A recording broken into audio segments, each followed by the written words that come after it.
Olá, aqui é Diógenes com mais um material de mercado financeiro para você e nesse vídeo eu quero te trazer 10 temas ou 10 gírias do mercado financeiro para você entender melhor. A primeira dessas gírias é o take profit, ou um termo que é utilizado no mercado financeiro. Take profit é basicamente uma operação contrária à sua operação inicial para dizer que o mercado, a sua corretora, deve fechar a sua operação assim que chegar em um determinado preço com lucro. Isso é o take profit. Se você comprou, por exemplo, a R$10 no mercado e você estabeleceu o seu nível de take profit a R$11, por exemplo, assim que o preço chegar em R$11, a sua corretora, o seu broker, vai ativar automaticamente essa ordem de venda. Você comprou a 10 e fechou a 11 com lucro de R$1. Outro termo que eu quero trazer para você é o stop loss, que é exatamente a mesma coisa que o take profit, só que do lado oposto. Imagine, por exemplo, que você comprou a R$10, ok? Só que ao invés do mercado subir para 11, ele caiu para 9 e você estabeleceu o seu stop loss em R$9. Ou seja, se você comprou a R$10 e o mercado caiu até o seu nível de take profit, a sua corretora vai automaticamente fechar a sua ordem com um prejuízo. O stop loss significa parar a perda e é para isso que serve essa ordem. É uma ordem contrária à sua operação inicial. Se você comprou, o stop loss é uma venda para fechar a sua operação com prejuízo. O take profit, que eu citei anteriormente, é uma operação contrária para fechar com lucro. Outro tipo de termo, ou outro termo utilizado, uma gíria, é o trailing stop, que é basicamente uma ordem automática que faz com que o stop loss acompanhe o preço conforme o mercado vai se movimentando a seu favor. Então imagine que você tenha comprado a R$10 e o mercado subiu para 11. Só que a partir desse momento você não quer mais perder dinheiro. Se o mercado voltar, você não quer mais devolver e entrar no negativo. Você pode ativar uma ordem, um trailing stop, que basicamente vai acontecer o quê? Assim que o mercado andar a seu favor, automaticamente a plataforma coloca o stop loss no nível de 0 a 0 e vai acompanhando. Então, imagine que você tenha colocado um trailing stop de R$1. Então, assim que o preço chegar, sair de 10 e for para 11, a sua operação vai estar ganhando R$1. E aí, nesse momento, o que acontece? A sua plataforma coloca o stop loss no seu preço de entrada, ou seja, em R$10. Se voltar a partir dali, você não perde mais nada. Se o preço for de 11, se ele for para 12, por exemplo, automaticamente a plataforma vai colocar o seu stop loss no nível de 11 e sempre vai acompanhar nessa distância de R$1 conforme o mercado for se desenvolvendo a seu favor. Outro termo que eu quero trazer para você é a famosa violinada.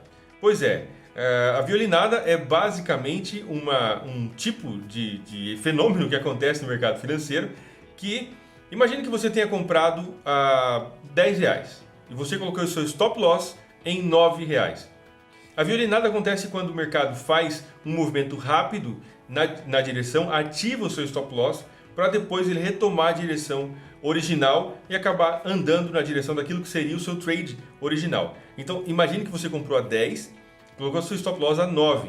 O mercado cai até 9, ativa o seu stop loss e depois ele volta e começa a subir e vai até onde seria o seu take profit, por exemplo, passando para cima de 10, 11, 12 e por aí vai. Basicamente, a violinada diz respeito a exatamente aquele movimento que faz o arco do violino, que ele vai lá em cima e volta rapidamente. Então, se você tiver vendido, imagine que você vendeu nesse nível, tá?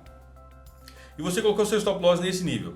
O mercado sai, dois níveis assim, ó. Você vendeu aqui, ok? E você colocou seu stop loss aqui. O mercado ele sai, pega o seu stop e depois ele volta a cair. Ou se for o contrário, se você comprou aqui e colocou seu stop, ele cai, bate lá e depois torna a subir de novo. A violinada é um grande trauma de muitos traders no mercado financeiro, porque realmente a gente demora para se acostumar com esse tipo de situação e causa perda, principalmente porque depois o mercado acaba voltando e indo na direção original daquilo que você tinha pensado. Outro termo que eu quero te apresentar é o hedge. O hedge é basicamente uma situação que pode ser feita no mesmo par na plataforma MetaTrader 4, tá? Em outras plataformas também. Algumas regulações não permitem hedge, mas de forma geral se trata de você... Imagina que você esteja comprado no EURUSD. Então você comprou 10 mil, ok? Você comprou 10 mil ao preço de 1. E o preço se movimentou enfim, a seu favor ou contra você. Em algum dado momento você quer travar essa operação. Então hedge é basicamente você vender, você está comprado e você vende aquele mesmo ativo no mesmo lote. Ou você também pode fazer um hedge parcial. Mas basicamente é uma técnica de compra e venda, que é uma forma de gerenciar o risco, uma forma de proteger também, e uma forma de que você esteja travado no mercado. Se você comprou, imagine que você comprou, por exemplo, a 1, e aí o mercado caiu, e caiu para 90 centavos, por exemplo, e você vai lá e faz uma venda, o mercado está travado. Se você fez o mesmo tipo de operação, a sua operação está travada. Isso é um hedge, que é comprar e vender no mesmo ativo. Também pode ser feito hedge em ativos correlacionados, mas aí esse assunto já é bastante avançado e eu não vou me adentrar nesse assunto aqui com você, tá? Outro termo é o preço médio. E aqui vou pedir licença para você e vou falar como muitas pessoas falam, é o preço médio, né? Por que preço médio? Preço médio. Imagine que você tenha comprado uma ação a R$10, ok? E o preço caiu a 8, ou seja, você comprou a 10 e o preço caiu para 8. Quando chega em 8, você decide comprar a mesma quantidade de ação que você tinha comprado lá a 10. Então imagine que você tenha comprado 100 ações a R$10. Quando o preço caiu para 8, você comprou mais 100 ações. Nesse caso, o seu preço médio automaticamente vai ser de 9. Por quê? Você comprou a 10, mas comprou depois mais barato a 8. O seu preço médio, nesse caso, nesse exemplo, foi para 9, ok? Por que isso é chamado de preço médio? Fazendo uma referência aí a uma coisa ruim, um preço basicamente de merda. Porque esse tipo de gestão de risco é um pouco perigoso, tá? É bastante perigoso. Se você não tiver conhecimento de como fazer isso da forma correta, eu não recomendo você ir atrás dessa técnica. É uma forma que pode sim te livrar de muitas situações, mas se você não souber fazer da forma correta, você pode ter problema. Então, fica ligado, cuidado com o preço médio, tá? Outro termo, stop hunting. Stop hunting é basicamente um termo que vem do caça-stop. Como as corretoras e os bancos fornecedores de liquidez sabem onde fica a aglomeração de stop loss dos traders de varejo, acredita-se ou se diz que basicamente se você vendeu a 10, imagina o seguinte, você vendeu a 10, colocou seu stop loss a 11, o stop hunting é basicamente um movimento do mercado muito parecido com a violinada, onde o mercado vai lá só para derrubar as pessoas, só para executar a sua venda, te dar um prejuízo e depois o mercado se movimenta na sua direção. Ou seja, o mercado faz um movimento de alta, mas o objetivo do movimento de alta não era continuar subindo, apenas derrubar aquelas pessoas que estavam vendidas e com stop loss ali, ou até iludir o pessoal, iludir o trader de varejo achando que o mercado vai subir e assim ele pula na compra e depois o mercado cai, ou o contrário também, tá? Se você está comprado a 10, por exemplo, e colocou seu stop loss a 9, o mercado vem, executa a sua venda e depois ele executa o seu stop loss, você perde dinheiro e depois o mercado retoma o seu movimento de alta normalmente. Stop hunting basicamente tem muita teoria da conspiração por trás e tudo mais, mas você precisa tomar cuidado porque é uma realidade, você precisa gerenciar o seu risco de forma adequada nesse sentido. Outro termo é drawdown.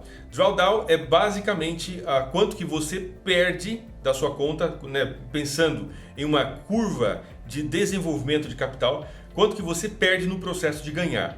E o que isso quer dizer? Imagine que você começou a sua conta com $1.000, ok? E a sua primeira operação você ganhou $100, por exemplo. Então você foi de 1.000, foi para 1.100, ok? E o seu ganho agora, a sua conta agora é 1.100. E depois do 1.100 você perde $100 e você volta para 1.000. Qual que é o seu drawdown? Drawdown é basicamente essa medida de $100 desde o topo da sua curva, da curva de crescimento de capital da sua conta até o fundo. Então o seu drawdown é de $100. O drawdown pode ser medido em porcentagem, tá? Ou valores absolutos, e também pode ser feito com referência a diferentes períodos de tempo. Outro termo que eu quero trazer para você é basicamente figuras simbólicas do mercado, que são os touros e os ursos. Os touros representam a força compradora ou o lado otimista, né, do mercado. Aquelas pessoas acreditam que o mercado continuará subindo porque o touro ele ataca de baixo para cima.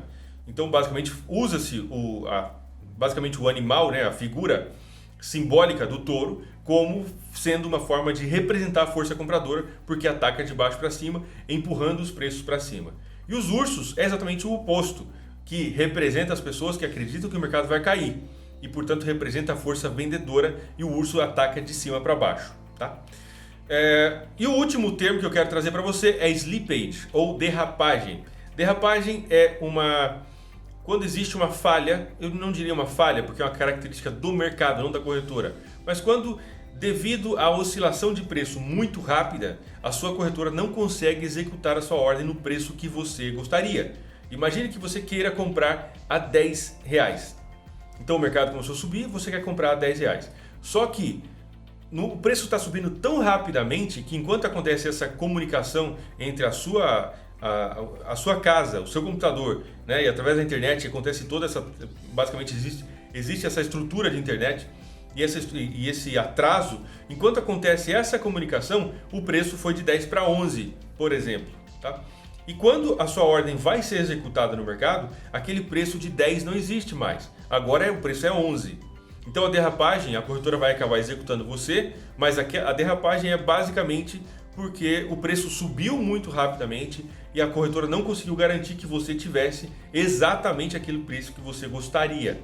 Isso pode acontecer na entrada ou na saída também. Imagine que você tenha comprado a 10, colocou seu stop loss em 9 e o mercado começou a cair, só que ele caiu muito rápido. E ao invés de executar a sua operação em 9, enquanto existe essa falha de comunicação ou esse espaço de tempo, né, na comunicação, quando chega para executar o seu stop loss em 9, a corretora, o preço que está acontecendo naquele momento não é mais 9, mas 8,90, 8,50, 8, qualquer que seja. Tá? Então existe uma derrapagem porque o preço ultrapassa e a corretora não consegue executar exatamente a sua ordem naquele preço que você desejava. Eu espero que você tenha gostado dessas 10 dicas, desses 10 termos ou gírias do mercado financeiro, especialmente útil para você que é iniciante, não entende desses termos. Eu não quis me aprofundar muito em cada um desses termos, é claro que cada um desses termos daria para a gente fazer uma aula aqui de 20 minutos explicando o que é cada coisa, mas você já teve uma ideia e eu espero que isso te ajude a entender um pouco melhor. Um forte abraço, meu nome é Diógenes e até o próximo vídeo. Até mais.